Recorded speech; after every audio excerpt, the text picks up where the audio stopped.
Welcome to another Chef Knives to Go Quick Look product review. I'm Steve Gamache, and this is the Kato Yoshimi Kato Nashiji Suminagashi Gyuto 180mm knife, and we'll unpack all that. The knife has multiple layers of softer stainless cladding over the top of a harder core steel. That hard core steel is VG10 full stainless steel used in lots and lots of knife brands. The heat treat on this is around 61 Rockwell, and this maker does a nice job on their rendition of VG10. The cladding is multiple layers of a softer stainless, and when the grind comes in and they put a, I think it's an etched finish on it, but you show those layers, so that's either known as Suminagashi for a paper layer kind of style, or you could call it Damascus if you wanted to as well. The look is very, very nice. As we'll see, they've got a bit of a polish on them as well, but very, very attractive knives. The weights and dimensions on these will vary just a little bit from knife to knife as they're hand hammered and sharpened and so on. But so this is 131 grams, 4.6 ounces, 180 millimeters right on the nose on the edge, about 7.1 inches. And then the overall length's about 326 millimeters or 12.8 inches. The blade height is about 43 millimeters. It's a tick under that on this example at the rear of the blade. And spine thickness on this sample coming out of the handle above the back of the blade is about 2.5 millimeters, and then it thins down a little to about 2.1 or 2.2-ish. And then doesn't have a lot of taper, but as you get towards the curve of the spine, you can see the grind kicking in there where the layers start, and so we get pretty thin right at the edge, and this is a very good performing knife.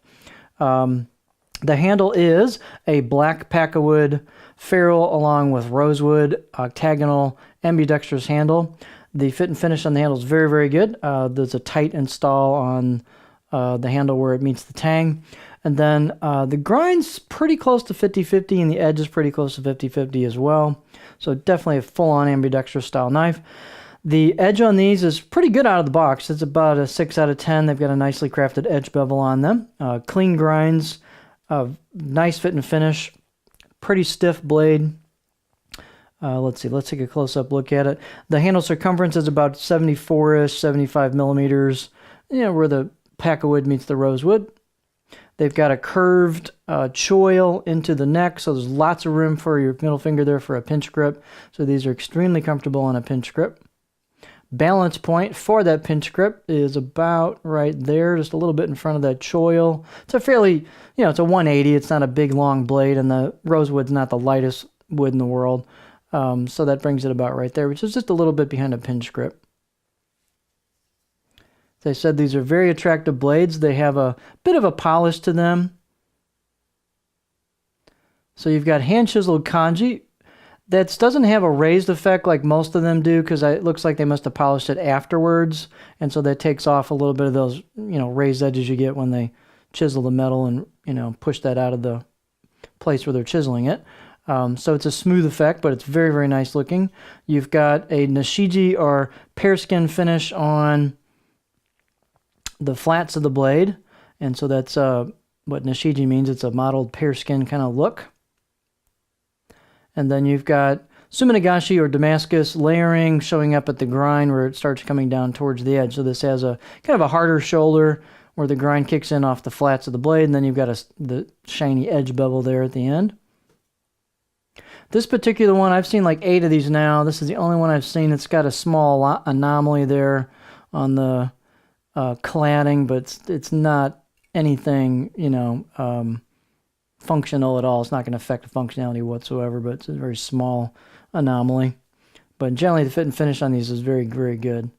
So here's the left side of the blade. Again, they've got a bit of a polish there. They've done some polish to the spine. They've got a really nice polish on the choil right here. Very smooth, rounded polish. So these are super comfortable right out of the box. And just a really, as I said, it's a good performing knife. So it's a very good performing knife. Let me qualify that a little bit. Here's your profile. In general, this maker has been putting on pretty much everything I've seen so far a pretty flattish heel area.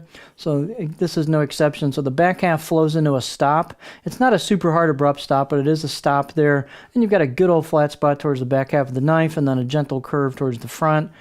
I can get about right in there before the tip starts wanting to dig into the cutting board. So it'll rock over smaller, medium, kind of smallish stuff.